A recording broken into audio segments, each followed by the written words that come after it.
En esta Ok. sesión hablaremos de matemáticas en la biología y en el arte. Empezamos con matemáticas en el arte con Leticia Hernández, también conocida como Titia Verae, Fibonacci en el arte. ¿Alguna vez te has preguntado por qué consideramos algo hermoso? Y si te dijeran que son simples matemáticas. Eh, Leticia Hernández es una apasionada por las letras y también por las matemáticas y la divulgación. Le gusta viajar, la literatura y el arte. Y hoy nos va a hablar justamente de eso, de la belleza entre las matemáticas y en el arte. Adelante, Titi. Hola, mucho gusto. Gracias por este espacio. Y bueno, voy a comenzar dar mi presentación. Bueno, déjenme ver.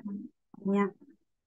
Y pues bueno, vamos a comenzar. Y lo primero que hoy de lo que vamos a hablar, como ya dijo Jamás, es sobre Fibonacci y la presencia de las matemáticas en el arte.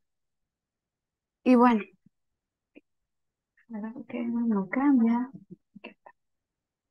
Y vamos a hablar primero de la invasión matemática. Y es que, pues desde siempre se ha tratado de entender la realidad a través de diferentes perspectivas.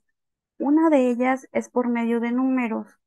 Y si nos ponemos a pensar, ¿quién no quisiera poder resolver cualquier situación en su vida mediante alguna ecuación, alguna función y que ese fuera el resultado? Entonces, eso sería muy padre. Entonces, bueno, y de hecho, las matemáticas siempre están presentes en nuestra vida, o sea, cosas muy, muy básicas, simplemente como ir a comprar a la tienda y ya, usaste aritmética. Entonces, y vamos viendo, por ejemplo, giras a tu derecha, a tu izquierda, y vas a ver el mobiliario. El mobiliario está hecho mediante matemáticas. Así que realmente las matemáticas están con nosotros todo el tiempo, solamente que tienen esa habilidad de hacerse invisibles, hasta que uno se pone a reflexionar, y dice, ah, sí es cierto, uso las matemáticas para todo. Es más, por ejemplo, los niños cuando están comenzando a aprender a escribir, a leer los números, para poder leerla ahora es como que muy difícil, pero otra vez vamos, matemáticas simple. Y bueno, vamos a otro tema que también me parece muy interesante, ya que pues hablamos que las matemáticas están por doquier y es algo que existe, que es el estigma social. Y por ejemplo, se suele pensar mucho que las matemáticas son como ese monstruo que está bajo la cama acechándonos, que es el enemigo. Y eso pues básicamente se debe a nuestros prejuicios, pero también al estigma que se le ha dado. Porque, por ejemplo, se suele pensar que en el arte y las matemáticas, pues son dos materias que son muy separadas, pero la realidad es que no. Y les decía que pues es este estigma que rodea las matemáticas. Y de hecho se nos hizo creer que, digo, son como simplemente las matemáticas no son para todos, solamente para gente privilegiada, siendo que no es así, ya que están presentes en todo lo que vemos, escuchamos y hasta lo que sentimos. Solo creo que hace falta cambiar la perspectiva y humanizarlas un poco, porque como ya les dije, las matemáticas son nuestras amigas. Bueno, así que y es donde comienza una de las labores más grandes que hay que hacer es humanizarlas y convertirlas en seres que podamos no dominar, digo, dependiendo a qué se dediquen, pero sí por lo menos amarlas y hacerlas visibles y también hacerlas emocionantes, porque yo creo que esa parte nos falta, humanizarlas un poco más. Entonces, como era la frase de los Thundercats de Leono, que decía hay que ver más allá de lo evidente, ¿no? Bueno, está de más decir que están presentes en las artes, en todas las áreas. Ahí sí, las artes no se escaparon y nos han invadido desde que el tiempo es tiempo. Bueno, vamos acá con las matemáticas en la vida real. ¿Alguna vez se han preguntado para qué nos sirven las matemáticas en la vida real? Bueno, nos sirven para diferentes cosas, pero a mi parecer nos sirven para calcular, para aplicar, pero también nos sirven para inspirar. Y es que, por ejemplo, la geometría se apoya en el álgebra y ambas nos ayudan a concebir la realidad y el espacio en el cual nos movemos y existimos.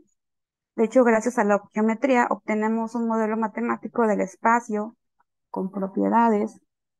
em, y características específicas. De hecho, se considera el espacio como un conjunto cuyos elementos son los puntos, la recta y el plano. Y bueno, si nos trasladamos un poquito al arte, tenemos gente que trató de geometrizar la realidad. Esta es una obra de Pablo Picasso y es La mujer con mandolina.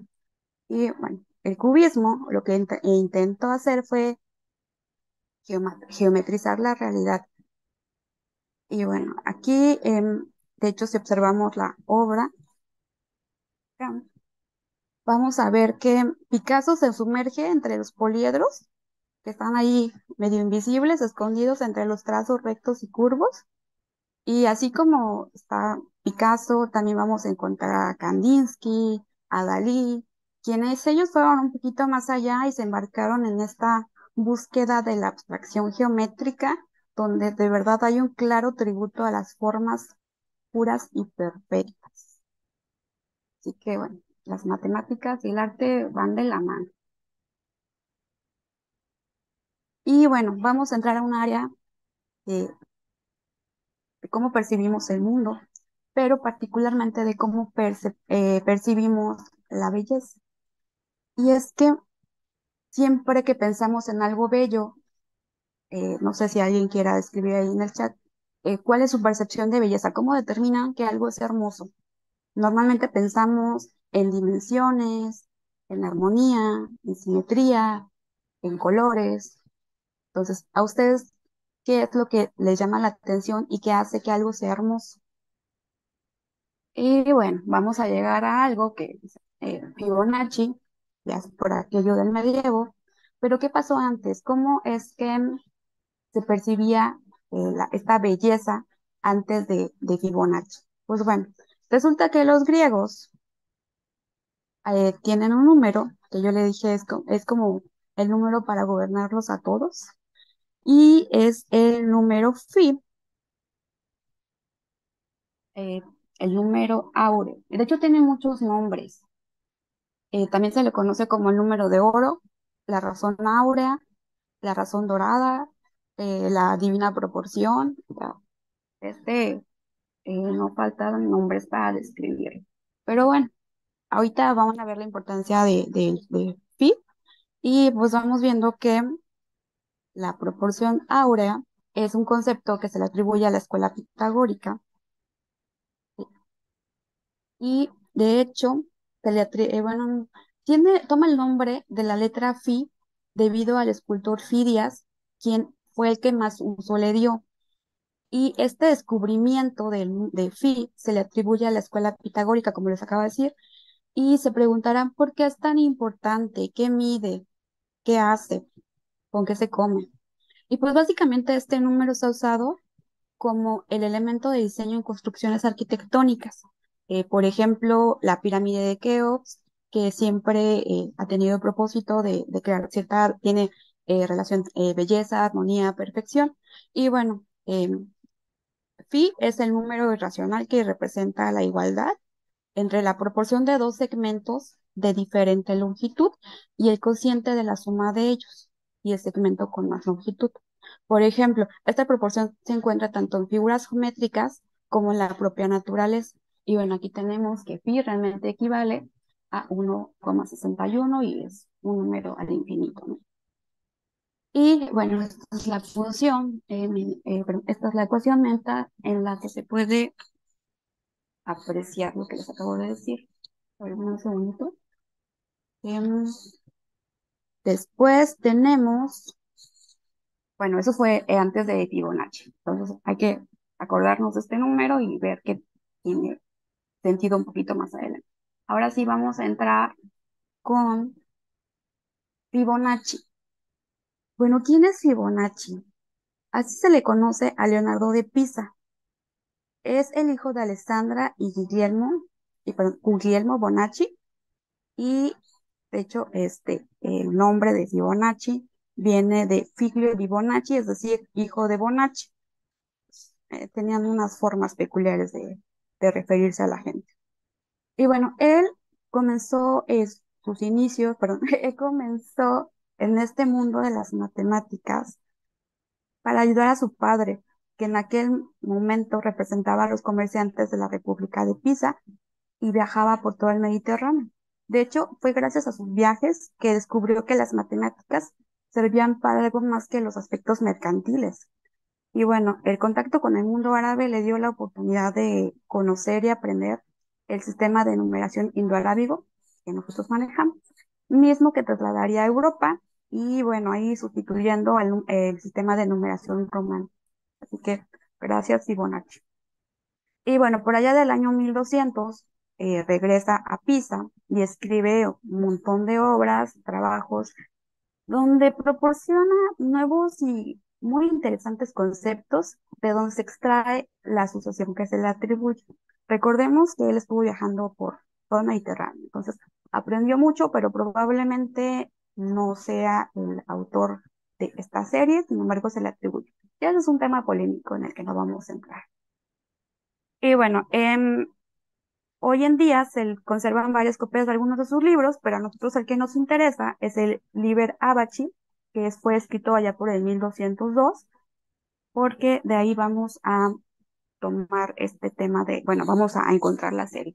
Y bueno, algunas aportaciones que hizo Fibonacci fue lo que les acabo de decir, el sistema de numeración indoarábigo, obviamente la secuencia, porque es muy famoso, pero también, por ejemplo, en el Liber Abaci describe la descomposición de números en factores primos y los criterios de divisibilidad, y es quien introduce la barra horizontal para separar el numerador del denominador. Y bueno, encontró otro método para obtener ternas pitagóricas, y de hecho tiene un día para celebrarse, que es el 23 de noviembre, conocido como el Día Mundial de Fibonacci. Y bueno, ahora sí vamos a entrar, para aquellos que no conocen, la secuencia de Fibonacci. Uno de los problemas que menciona en la tercera sección de su libro Abaci es la introducción de los números que más tarde van a llevar su nombre, perdón, y la razón por la cual hoy es recordado. Y pues bueno, vamos a hablar sobre el misterio de los conejos. Y es que de hecho el enigma era aparentemente simple y decía que si colocamos en un corral una pareja fértil de conejos recién nacidos, considerando su prolífica naturaleza, pues cuántas parejas habría en un año. Obviamente si consideramos que todos sobreviven y que nadie se le antoja un conejo y que todos llegan al final de este año con vida, ¿no? Entonces, vamos a encontrar que el primer mes continuamos con bueno, esa es la pareja inicial, y después tenemos el segundo mes, continuamos con la misma pareja, ya que requieren un mes más de maduración para poder reproducirse. Y bueno, al cabo del tercer mes, la pareja inicial ya puede tener esto, ya puede reproducirse y va a procrear otra pareja, así que ya tendremos tres parejas. Y estos ciclos reproductivos pueden continuar mes a mes, y pues bueno, si quieren saber cuántas parejas de conejos hay al final de un año, pues sepan que hay 144. Y bueno, ¿esto qué tiene que ver con la serie? Resulta que el problema dio origen a esta sucesión donde eh, si sumamos los números consecutivos, siempre va a dar como resultado el siguiente número. Entonces, tenemos aquí, y tenemos a los conejos y de cómo se van reproduciendo, y tenemos esta serie, que es la secuencia de Fibonacci. Si tienen alguna duda, la pueden ir anotando. Y después, bueno, aquí tenemos, les digo, la famosa secuencia, y se va formando por la secuencia que es 0, 1, 1 y así hasta el infinito. Y bueno, ¿se acuerdan del número phi? Pues bueno, aquí es donde vuelve a aparecer, porque resulta que la relación que existe entre cada pareja de números consecutivos, es decir, si dividimos cada número entre su anterior, se aproxima al número áureo, que es 1.61, 80, 33 y así al infinito. Y pues bueno, este dato podría parecer muy interesante, pero no solamente es un número dorado que aparece, sino que también este, aparece en diversas formas de la naturaleza. Entonces se le puede apreciar tanto en pintura, en literatura, como en la naturaleza.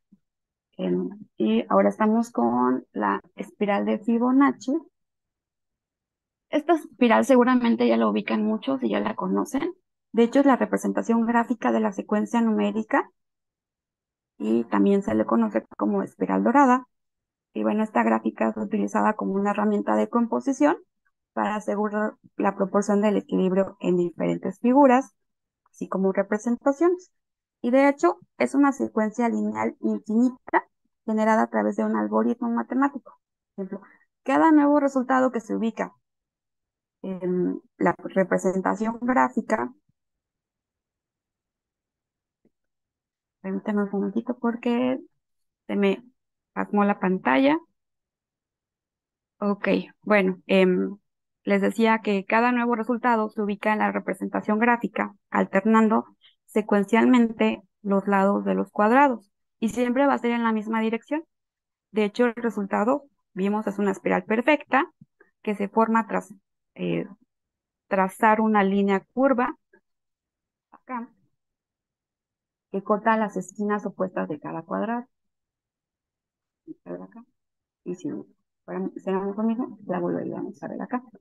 De hecho, nada más están representados los primeros, bueno, los primeros números.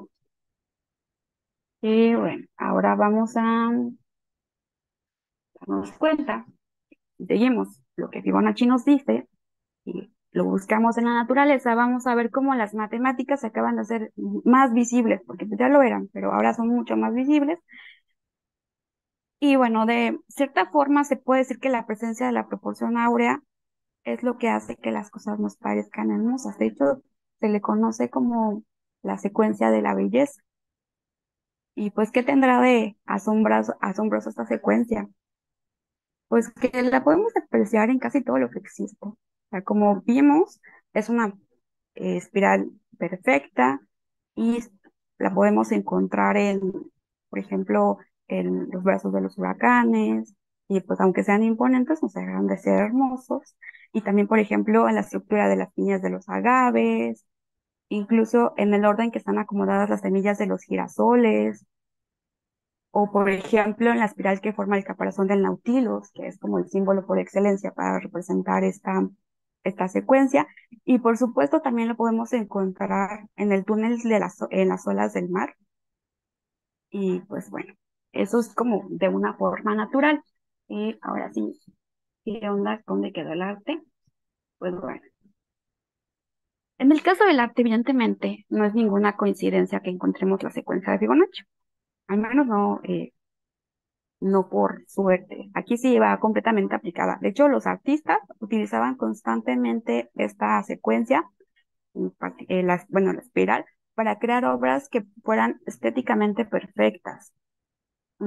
Tengo un chiste privado que siempre pienso, por ejemplo, en el Renacimiento y, por ejemplo, de cómo hicieron uso de esta espiral, de esta secuencia, y ya más que el Renacimiento, para mí sería algo así como el Fibonacimiento o algo así. Les digo que a quien le interese mucho la pintura, se puede ir al Renacimiento y va a encontrar un sinfín de ejemplos. O sea, fácilmente yo diría que la mayoría se inspiró en esta secuencia. Y bueno, vamos a comenzar ahorita con el Partenón, que si se acuerdan, este, bueno, estuvo a cargo de Fibeas y de su equipo. Y bueno, ¿quién no conoce el Partenón? Bueno, vamos a empezar por algo muy básico, que está construido en mármol blanco y fue construido para albergar la imagen de oro y marfil de Atenea, una estatua enorme que medía 12 metros. Y pues bueno, obviamente esta obra va a ser perfecta para demostrar la secuencia de Fibonacci, porque recuerden que Fibeas fue el que utilizó también el número phi. Bueno, está formado por 8 columnas que decoran eh, los frontales del Partenón, digo, 8 columnas que decoran los frontales del Partenón, y 17 eh, son los que tienen las columnas que están alineadas en los flancos laterales. Es de estilo dórico y cada columna, para que se den una idea, que no lo conozco todavía en vivo, mide 10,93 metros de alto. Obviamente, pues ya han pasado muchos años y ya no se conserva intacta. Y cada columna tiene un diámetro de 1,95. Importa. Y bueno, vamos a tratar de explicar según Fibonacci. Y bueno, en primer lugar, vamos a poner aquí, a recomponer la cubierta de frontón a partir de estos restos que, pues le digo, ha pasado el tiempo y aparte ha pasado mil cosas históricas. Y bueno, ahora vamos aquí, tenemos un cuadrado que vamos a utilizar para construir un rectángulo áureo y formar ahí la espiral. Y este va a enmarcar la fachada del Partenón. Dentro de este rectángulo vamos a construir una serie de cuadros y bueno, y a ver, vamos a ver que, por ejemplo, si nos fijamos hacia acá y mm, como que no es, bueno, tengo algunos problemas con el internet, así que de repente me desaparece mm, la presentación. Bueno, entonces, por ejemplo, trazamos aquí la espiral y si nos damos cuenta, justamente coincide en algún elemento. Entonces, en algún elemento obviamente prefijado. Y de hecho, si empezamos a eliminar los trazos, por ejemplo, tenemos aquí esta espiral y eliminamos estos trazos, nos vamos a cuenta que dentro de cada cuadrito podemos también dibujar otra espiral. Por eso es el ejemplo arquitectónico perfecto para poder decir, Fibonacci. Pero pues claro, está construido según el número. Bueno, esto es en cuanto a la arquitectura. Ahora sí, vamos a entrar. Claro, se me olvidaba decirles que si continuamos el proceso de la espiral, vamos a obtener un punto en el que las espirales comienzan a converger. Por ejemplo, tenemos esta espiral de aquí, luego tenemos esta espiral de aquí y tenemos esta espiral de aquí. Y así nos podemos seguir. Entonces, es un claro ejemplo de que pues, las matemáticas y la arquitectura van de la mano. Ahí sí no hay manera. Ahora vamos a continuar con una de mis obras favoritas, que es El nacimiento de Venus. Y bueno, el nacimiento de Venus fue pintado entre los años 1482 más o menos, es en pleno contexto histórico del nacimiento, es lo que les decía hace rato, o sea, realmente aquí se dedicaron casi casi a pintar siguiendo a Fibonacci y la secuencia. Y bueno, en un primer plano, tenemos, claro, las medidas. La obra más o menos mide entre 1,80 metros de alto y 2,75 metros de largo. Y se encuentra, de hecho, ahorita, bueno, actualmente en el Museo Uffizi, en Florencia, y nos relata el mito de Saturno, dios del tiempo, desgarrando y lanzando los genitales de su padre Caelus, también conocido como Urano, y fertilizando el mar. De hecho, el roce de la espuma engendra a Venus, que es la que viene acá. Justamente ese es el mito que está representando. Y bueno, con la ayuda del viento es transportada hasta las orillas y justamente esto sucede a las orillas de la isla de Chip. Y bueno, aquí tenemos a Venus, que está en una concha marina y es llevada hasta la orilla. Desde un punto de vista iconográfico, las características del cuadro de nacimiento de Venus, tenemos a los personajes que aparecen, bueno, primero tenemos a los personajes que aparecen en el lienzo. Tenemos a Venus, acá tenemos a Venus, después tenemos a las horas, y de este lado tenemos a Pepiro y a Flores.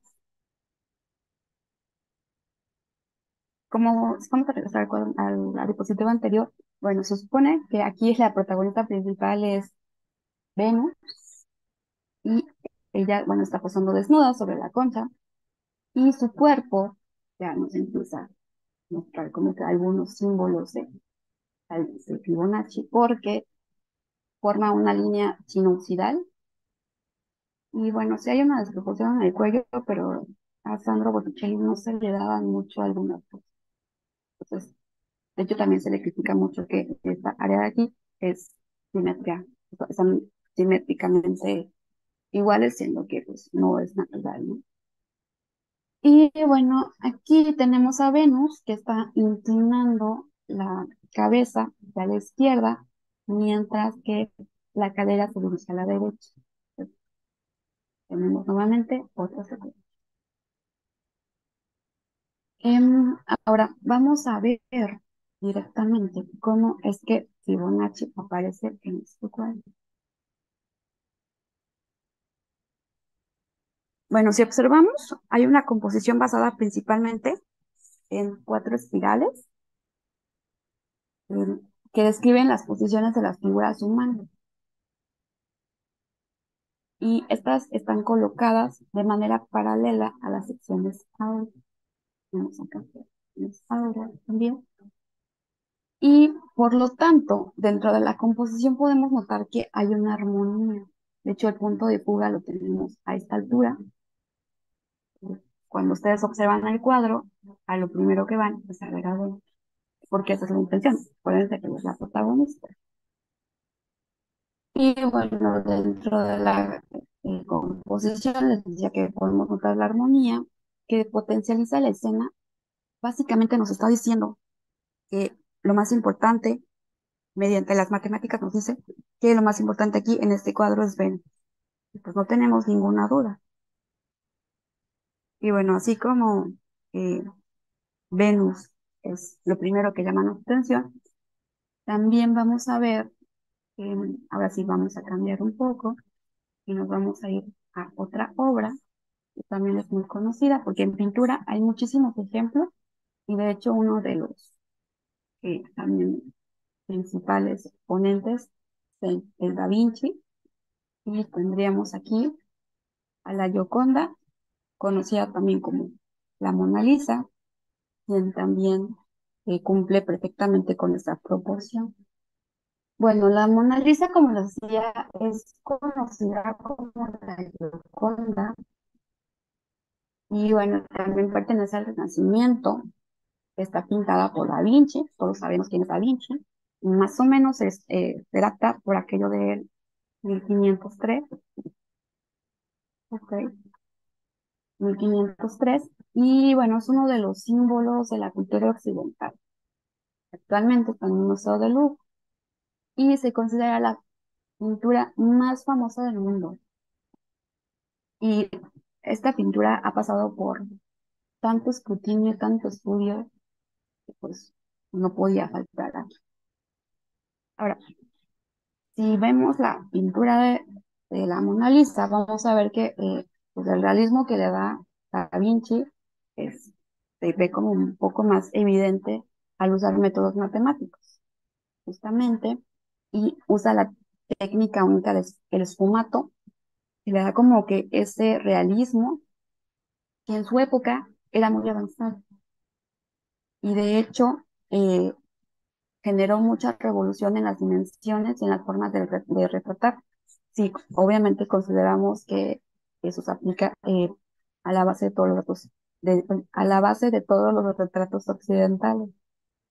Y bueno, además está la sonrisa icónica de la Mona Lisa, que no sabemos y si sonríe, y la mirada en los ojos, que es como que lo que más resalta en este cuadro, ¿no? Ahora, la Mona Lisa es una obra que pertenece al género del retrato pictórico. Este género fue impulsado en el Renacimiento y de verdad puede considerarse una verdadera revolución porque expresa abiertamente el interés antropocéntrico de ese periodo. Entonces, Es muy importante ese cuadro, sí, pero también en el género del retrato. Y bueno, ¿cuáles son las características de la composición de un famoso cuadro? Desde el punto de vista de la composición, la Mona Lisa es un retrato de medio cuerpo que podemos ver a tres cuadros y sobre un paisaje que se divide en dos atmósferas. Tenemos esta acá, tenemos esta acá. Una más fría, que es la superior, y otra más cálida, en colores terrosos, que es la inferior. La postura de la mujer eh, deriva básicamente en la postura de la pirámide, que es usada para representar a las Madonas sentadas y que, bueno, es una forma de geometrizar eh, al ser humano. Aquí vamos a ver. Hola, Titi. Se está Hola, por ¿qué pasó? terminar tu tiempo. Ay, no ¿Quieres, me digas eso. sí, ¿quieres dar como un cierre? Sí, voy a decirles rápidamente que me hubieras avisado antes, Juan. Siempre me haces lo mismo. Sí, te estoy avisando en el chat. Eh, Ay, es que ¿sabes qué? Como que se bloqueó mi compu y no veo mucho. Pero bueno, entonces básicamente, esto es la Mona Lisa. Voy a explicar rápidamente. Y pues bueno, aquí tenemos el- la espiral dorada. Y así como se ve en la pintura, también podemos verlo en la fotografía. Entonces, esta es una fotografía de un personaje muy famoso que se llama em, Henri Cartier-Bresson y de hecho retrató y tomó fotografías de los eventos más importantes del siglo XX, como por ejemplo la industrialización, la modernización del siglo en general. Y pues bueno, está presente la, la espiral de Fibonacci. Y bueno, también está presente en la literatura. Tenemos aquí una de las, bueno, no son tantas cosas, pero tenemos una obra conocida de una escritora y poeta danesa que se llama Inger Christensen, y de hecho se llama Alphabet, el libro, y es un poemario eh, que justamente nos dice que a ver, necesito simplificar esto. Y bueno, cada uno de sus 14 series está dominada por una letra, el alfabeto, pero después de eso tienen una segunda parte, que ahí es donde entra la sucesión de Fibonacci. De hecho, cada poema posee como que los versos que corresponden a la secuencia. Entonces tenemos uno, dos, tres, y así se va. Bueno, y tenemos por último, tenemos am, Las razones del agua, que eso es un poemario escrito por Francisco Javier Guerrero, y bueno, está dividido en tres partes, y los versos se estructuran siguiendo los 15 primeros términos de la sucesión de Fibonacci. De hecho, eso es como un poco revolucionario porque pues ni siquiera tiene signos de puntuación. Y pues para cerrar, sí, me gustaría decirles que pues a mí me parece un tema muy interesante, que exista un número específico detrás de todo lo que vemos y que pues realmente parece un poco difícil, pero creo que deberíamos tratar de introducir un poco más las matemáticas en nuestra vida cotidiana de forma consciente, porque siempre lo hacemos de forma inconsciente y tratar de buscar la belleza en esas cosas tan simples y a lo mejor, digo, es algo utópico, pero pues estaría padre que de repente decimos, ay, mira, esto es un rombo y cosas así. Y pues bueno, eso sería todo de mi parte. Muchas gracias, Titi. No tenemos tiempo para una ronda entera de preguntas, pero creo que la pregunta que hizo Sara engloba bastante bien todo lo que estuvieron A ver. comentando en el chat. ¿Mm? Sobre todo que si hay evidencia de que los renacentistas usaron la proporción áurea de forma consciente o puede ser un producto natural de la mente humana. En el chat estaban hablando que puede que descubrimos esta proporción después y quisimos encajarla en todo, ¿no? Porque a veces, de hecho, muchas Sí. imágenes, yo también tengo mis dudas de Ujú. eso no es la proporción Sí, áurea, es que solo eso lo es encontraron una en de las sí. dudas principales. Si nosotros tratamos de que encaje justamente la espiral o de que si realmente es una coincidencia. Entonces, eso es algo con lo que nos vamos a quedar, con la duda. O sea, no Ujú. sabemos si sí o si no. Entonces, Pero Sí, bueno, el lo siento, misterio está ahí en Kitara. si es casualidad que las matemáticas describan también Sí, cosas bellas o hay algo ahí. exactamente. O es que también nosotros tratando de encontrar la lógica en ciertas áreas. Porque, por ejemplo, a veces, es como meterte ahí, ¿qué fue primero? ¿El huevo o la gallina? O sea, De hecho, digo, sé que justamente hay una respuesta, yo sé que hay una respuesta, cada quien es libre de aceptar lo que quiera, pero aquí dices, si lo creamos o tratamos de forzar las cosas y que encaje, porque si nos metemos, dices, obviamente todo va a encajar. De hecho, el Renacimiento completamente es, tú ves casi cualquier obra y dices, Fibonacci, Fibonacci. Entonces, de ahí hacia mi chiste privado de Fibonacciamiento, ¿no? Pero pues sí, también la está duda en va a los permanecer. objetos, en las formas biológicas, en las conchas, Sí. esas construcciones, puede ser por materiales, pero bueno,